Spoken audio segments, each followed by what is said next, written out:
क्या सर, इतना अच्छा चल रहा था, आपने पूरा का पूरा काम ही खराब कर दिया, वो भी सिर्फ उस हनी के चक्कर में। वैसे भी वो मकान मुझे मिलने ही वाला था, लेकिन आपकी वजह से आते आते रह गया सर। देख सुन, वो एक अलग बात है कि हनी को देख के हालांकि मेरा दिमाग भी कुछ डाइवर्ट हो गया था, किसी और डायरेक्शन में चला गया था। यार वो हनी चीज ही ऐसी थी। पर दूसरी बात एक और है, देखो जो प्रोफेशनल लोग काम करते हैं तो उनको पूरी फीस चाहिए होती है। तूने क्या मुझको तब सिगरेट लाके दी? क्या तूने मुझे चिकन लाके दिया था? क्या तूने मुझको दारू लाके दी थी? देख ऐसा है कि प्रोफेशनल्स की जो फीस होती है ना, तो हॉस्पिटल्स में देख ले, अगर आपने फीस ना दी हो तो मरीज पड़ा रहता है, ऑपरेशन थिएटर में पड़ा रहता है, कोर्ट में देख ले केस लंबे लंबे चलते जाते हैं। तो भाई जब काम करवाना होता है ना तो प्रोफेशनल फीस तो आपको टाइम से देनी पड़ेगी पूरी। ठीक है सर, इस बार मैं आपको पहले ही दे दूंगा, आपको सिगरेट दे दूंगा, दारू दे दूंगा, चिकन और मटन भी खिला दूंगा सर।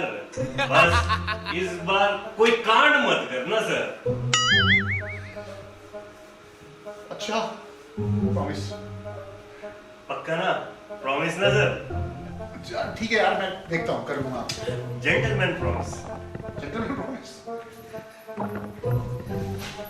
चल ठीक है, कर देंगे तेरे लिए। तेरे लिए खतरा भी मोल ले लेंगे, खतरों के खिलाड़ी। अगर लड़के से लड़की बन भी गए तब फिर तो तेरी असली वाइफ बन जाऊंगा। नहीं सर, बस इतना ही कर दीजिए सर। अच्छा सर देखिए, अब मैं आपको ना इसका पूरा बैकग्राउंड समझाता हूँ कि आपको करना क्या है। ओके। एक्शन में आप मेरे दोस्त नंबर 1 हो, तो हूँ। अब आपको मेरी वाइफ नंबर 1 भी बनना पड़ेगा। देखिए, ये जो मैंने फुली फर्निश्ड हाउस लिया है ना, ये मैंने एक राजा जी से लिया जो यहाँ पर बहुत मशहूर है। ये देखने आप दूर दूर तक ये जमीनें फैली हुई है, ये सारी उन्हीं की है। एक्चुअली में 10 साल पहले उनकी बीवी कहीं चली गई थी और तब से राजा साहब एकदम आशिक मिजाज बनकर हर किसी लड़की की याद में तड़पते रहते हैं। बस उसी के लिए आपको ये रोल करना है। बड़ा खतरनाक इंसान है लगता है तो तुम्हारा राजा साहब। देखो मैं तुम्हें राजा साहब के बारे में बता, राजा साहब अपनी बहन हेमा के साथ रहते हैं, वो भी आदि पहाड़, लेकिन क्यों है वो मैं स्टोरी आपको बाद में बताऊंगा। देखो मुझे तो लग रहा है कि जो ऐसा ठरकी राजा साहब है, वो मुझे तो अब ये लगने लगा है कि मैं अपनी जान के साथ साथ ना मैं अपनी इज्जत भी गंवा बैठूंगा। अरे नहीं सर, ऐसा कुछ नहीं होगा।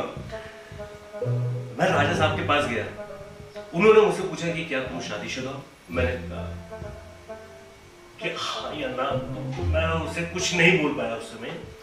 तो फिर उन्होंने कहा कि मैं जो ये फ्लैट है ये सिर्फ उसी को दूंगा जो शादीशुदा होगा। तो एकदम से मेरे दिमाग में आइडिया आया कि आप तो हो ही मेरे वीरू। फिर मैंने बोल दिया हाँ मैं शादीशुदा हूँ, लेकिन वो ठरकी कहीं का फिर भी ना माना। फिर मुझे बोलना पड़ गया कि मेरी जो वाइफ है वो बहुत ही सुंदर है, वो मिस इंडिया में पार्टिसिपेट कर चुकी है, वो तो वहां से जीत कर ही आने वाली थी, लेकिन किन्हीं पॉलिटिक्स कारण की वजह से वो जीत नहीं पाई। तब जाकर कहीं वो ठरकी माना और पता है उसे मुझे मार्केट रेट से भी कम किराए पर ये फ्लैट दिया। तो लगता है तूने भी उसका बेवकूफ बना दिया, मतलब राजा साहब का। स्मार्ट है, कॉलेज से स्मार्ट था, तो उधर राजा साहब का बेवकूफ बनाया, अब मेरा बेवकूफ बना रहा है। अरे नहीं नहीं सर, मैं आपका बेवकूफ बना सकता हूँ क्या? अच्छा सुनो सर, अब क्या?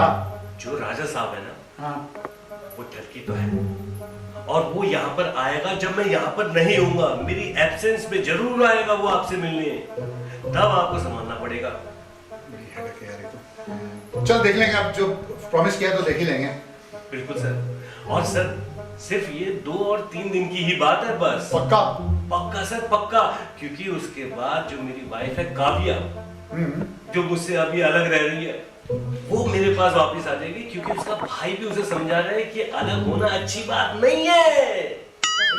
और अगर ये भी ना हुआ तो फिर मेरी कंपनी मुझे अलग से एक फ्लैट दे रही है। इसलिए सर सिर्फ 2 या 3 दिन की बात है, आपको दिखला देना है मेरी वाइफ नंबर 1 बनकर सर, जो अपने पति और अपने परिवार के लिए पूरी दुनिया से लड़ सकती है।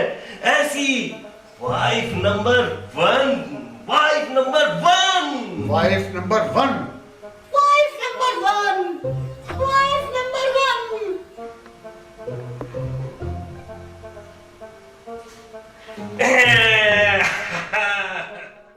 अच्छा, मैंने आपको राजा साहब के बारे में बताया था ना, जो उनकी छोटी बहन है हेमा, वो भी आधी पागल है। उस दिन जब मैं उनके घर पे गया फ्लैट के लिए, तो वो मुझे भी लाइन मारने लग गई। वो मेरे पीछे ही पड़ गई। तो मेरे ख्याल से वो भी यहाँ पर आ सकती है। तो सर, उसे भी आपको ही संभालना पड़ेगा। किस पागल फैमिली से पाला पड़ा है यार? है किस भाई भी पागल, बहन भी पागल, और मुझे भी पागल कर देंगे मिलकर के, लगता है। अरे सर, ऐसा कुछ नहीं है। मैं जानता हूँ आप ये सब कर सकते हैं। लीजिए, इसे पहनिए सर। ये क्या कह रहा है? नहीं, अरे ये नहीं कर सर, सकता। जब तक आप ये नहीं पहनेंगे तो मेरी वाइफ कैसे लगेंगे सर? और हाँ, मैं आपके लिए ये भी लाया हूं। क्या करना है इसका? सर, इसी का तो कमाल है। और नहीं नहीं, आपके लिए तो सर ये क्या? आपके साइज के अकॉर्डिंग सर। देखा तू सर, दिमाग मत खा मेरा। सर कुछ नहीं, देखिए देख, सुन आपके मेरी लिए बात। कपड़े। नहीं, तू मेरी बात सुनो मेरी। अब क्या सुनना सर? नहीं सुने यार, देख ये जो चीज तू दिखा रहा है, मैंने कॉलेज के दिनों में भी ना जब एक्टिंग की थी, एक बार एक गर्ल का रोल किया था, याद है तेरे को? मैं तो तेरा हाँ। सीनियर था, तो मैंने उस चीज जब पहना था ना, इसको पहनने से ना, इस चीज को क्या दिखा रहा था तू, इसको पहनने से मेरे को तो ना पूरे समय में गुदगुदी होती रही, गुदगुद। ऐसा लग रहा था कि गुदगुदी हो रही है पूरे शरीर में, और फिर इतनी खुजली सी हो रही थी कि खुजाल के मैंने अपना कोई घायल कर दिया था। मैं नहीं बनूंगा ये सब चीजें। सर, आपने प्रॉमिस किया है, अब आपको करना ही पड़ेगा सर। और देखिए, मैं आपके लिए और भी कपड़े लेकर आया हूँ। प्लीज सर, जाइए और पहनिए, और ये मेकअप उतारिए, इससे तो पता नहीं हर कोई डर जाएगा।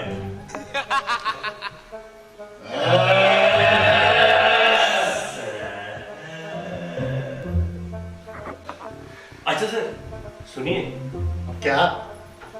राजा साहब के सामने ये कहीं खिसक ना जाए, तो इसका ध्यान रखना।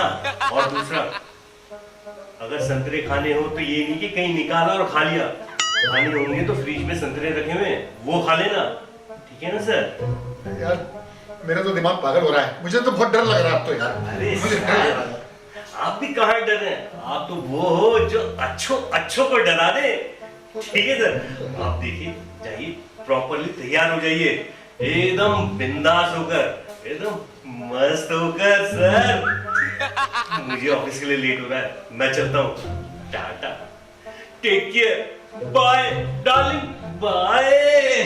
अपना ख्याल रखना। Bye. बाय। कहाँ फंस गया? तो अब मुझे एक तो प्रॉपरली तैयार होना है, बोल के गया है, और फिर राजा साहब को भी निपटना है, और राजा साहब की बहन हेमा से भी निपटना है, और मुझे बनना है अब तो वाइफ नंबर 1।